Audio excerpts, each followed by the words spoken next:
doing? I'll start this video again because I got down to the field with the plough and the press was all bunged up, so I tried moving it about with the tractor and it was bunged up, so I went and got the telehandler. Now we're coming back with the plough. But anyway, hope you're all good. We have been pretty busy. Everything, all the fields have been cultivated. All the fields have also been flat lifted, subsoiled because of the heavy rain we've had in the winter. And yeah, the top layer of soil has just gone absolutely solid because of all the rain. So we decided to go through every field and flat lift every field. Now then, the fields that are going to be winter crops, so winter barley and winter wheat, we're ploughing. Apart from about 60 acre that is after the spring beans. I cultivated them and we've flat lifted them, and I reckon I'll be able to drill into it with a tine drill. But what's coming, what was cut after oats and yeah, pretty much what's after oats and what's coming winter barley, we are ploughing the lot because there's a huge ergot situation about. Now ergot, I'll get a picture up if I can of it. It's like a fungal disease in the ear of, you can either get it in, but we had a bit in barley, but we've not had a claim on it in wheat yet. I've got 2 load going this week, so we'll see. But people are saying because people are no-tilling, going straight in and stuff like that, it's more success, I don't know the word, you know, it's more common in them sort of crops than it is in when you plough. So we're ploughing just to tidy everything up.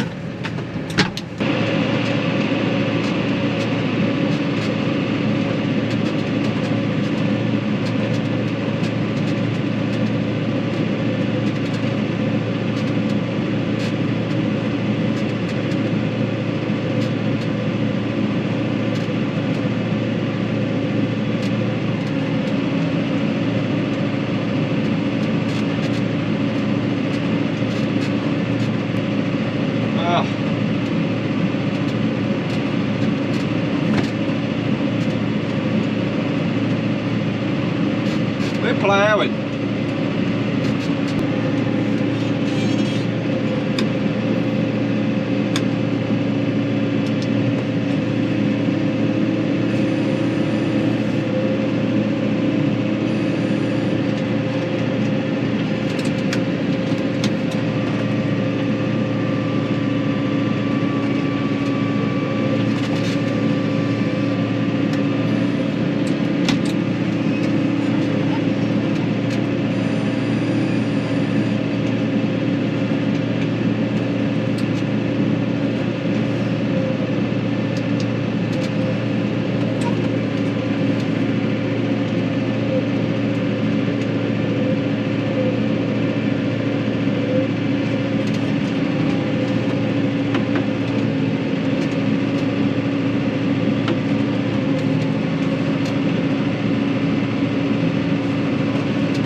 You can see a fair bit's grown up.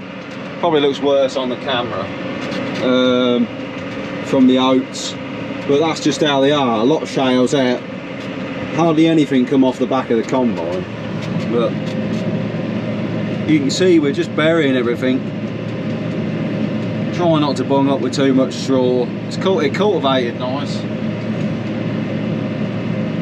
and we're just trying to turn it in, and then this will all be drilled wheat.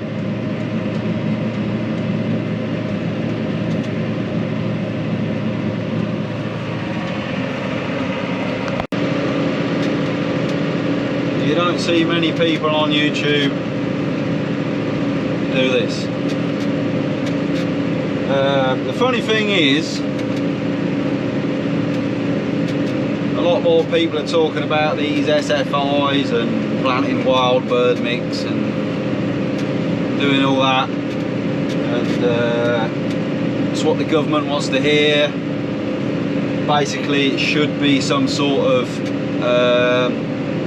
equivalent to the single farm payments that we were getting. We've lost them obviously,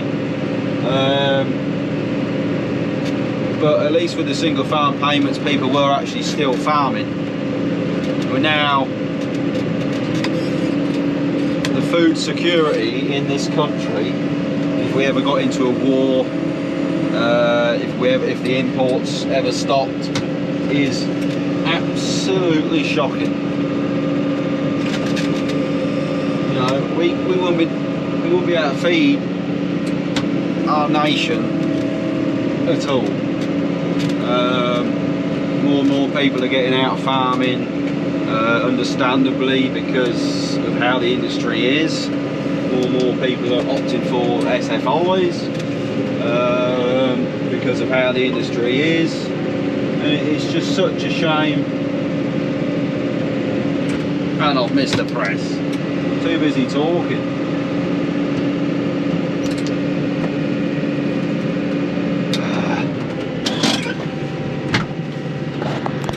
You know, it's such a shame because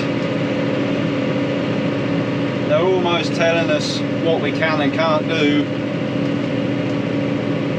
on our own land that we've been farmed. You know, Dad's been farming it for years, Grandad before that. You know, I see something somewhere, a quote that said, farming looks easy when your plough is a pencil and you're 1,000 miles away from a field. And that's talking about the people in Parliament and stuff like that.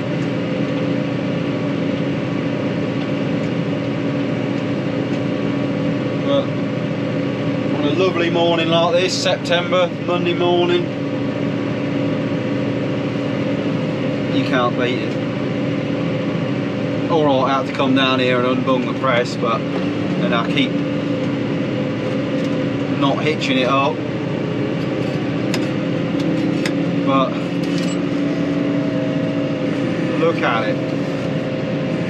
Brown in the field over, black in the field over as such.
To abandon that field. I've got a lorry coming in about 20 minutes. This is another field Dad ploughed the other day, and I've just ploughed harrowed the headlands and round the outside because didn't want them drying out too much. But yeah, I got a lorry load of wheat in a second.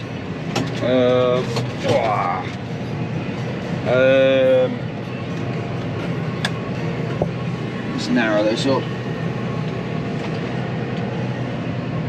Lorry load of wheat in a second, and then I think I'm going to go and spray some more Roundup on some stubbles.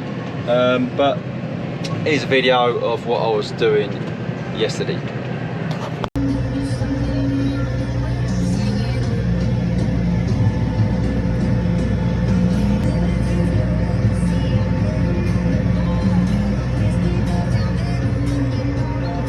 So there's hardly any wind today. There wasn't any wind yesterday, but it rained a little bit afterwards. I think it had about an hour and a half, hour and 45, and then it started spitting about a rain, then it stopped, and then it come on a bit. So I hope that that's not affected the roundup too much. But the tates are dying. I reckon we'll be in them a couple of days time. They're dying, looking good. A bit of water up the wheelings, but had a couple of digs and we're pleased with them. So get this wheat gone and then start putting some straw around the sheds. Alright, so lorry loaded, that turned up at about 20 to 11. Loaded him, had a bit of dinner, and now I've just filled the sprayer up. We're going to go and spray some Roundup now. It's sort of dried off. It was damp this morning. So the spray wouldn't have gone on very well this morning if I'd have went first thing. So waited for it to dry, and now we're going to put some Roundup on some stubbles. There's a field on Ramsey Road that was winter barley. It should have been spring barley, but it was winter barley because we didn't have. We lost 20 acres. One side of Whipsey, so we put winter barley on that field, and it's choked out with blackgrass. When we cut it, it weren't a fantastic crop, and it's choked out with blackgrass, so I want to get a fair bit of Roundup on that. But I'm going to do a little field just behind the yard here to start with, because that's also got a lot of blackgrass in. Try and give it as much hits as possible with Roundup, and we'll see how we get on. But yeah, got to use GPS because don't know where my wheelings are, because they've all been cultivated. Both fields have been cultivated, so I put 23.5 meters in this screen because the sprayer's 24 meters. I don't want to miss any. So yeah, it's annoying because for some reason that foot pedal doesn't want to work. That normally engages that, but so I have to sort of click that and flick the sprayer on at the same time. So I sort of flick the sprayer on a bit earlier and then click that, so we don't miss any ins and outs, we hope. But the wind's picked up a little bit, but there's nothing to hurt other than grass margins around the outside because no one's got any crops. But my measuring jug hasn't blown across the yard yet, so it's all right to spray. Right, good job I did put 23.5 meters in, because the subsoil is pulling the GPS a little bit, but we're putting some Roundup on to clear this field up. You can see it's growing up a hell of a lot. Black grass, volunteer, oilseed rape. Yeah, 200 litres a hectare.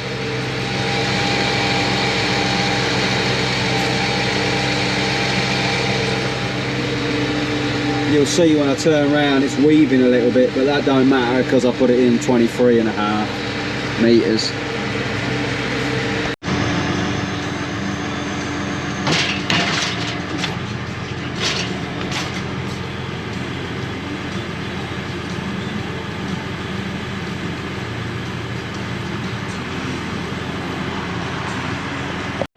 Right, that's this field done.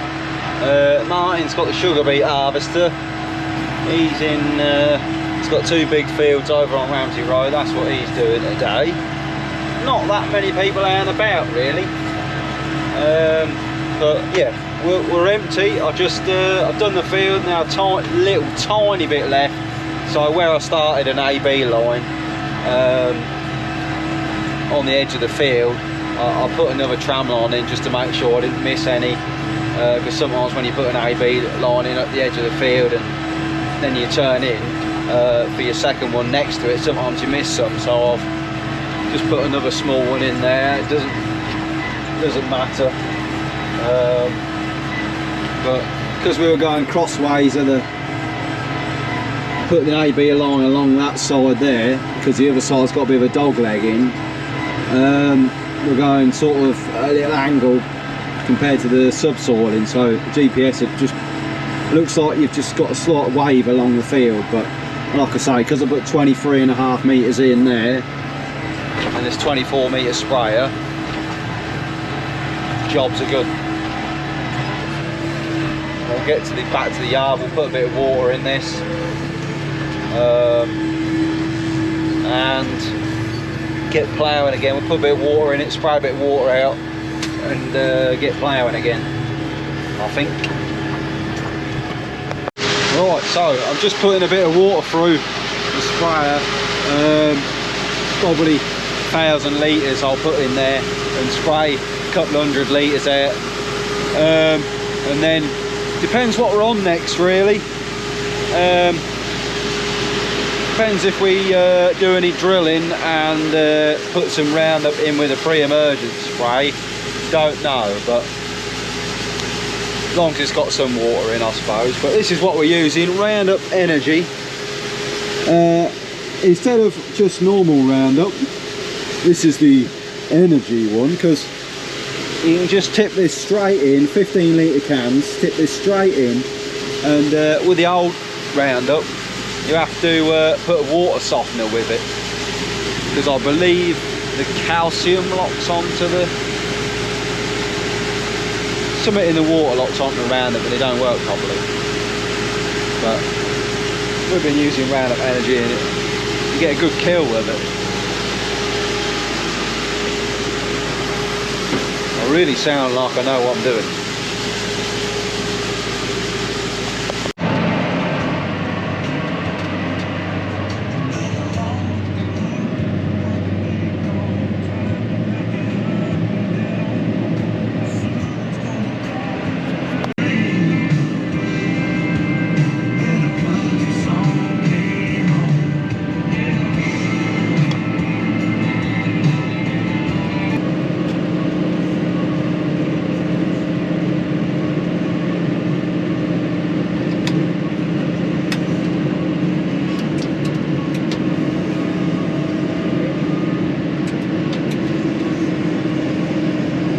I don't suppose you can smell that. Carbon. What a load of rubbish.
Do you like that ride?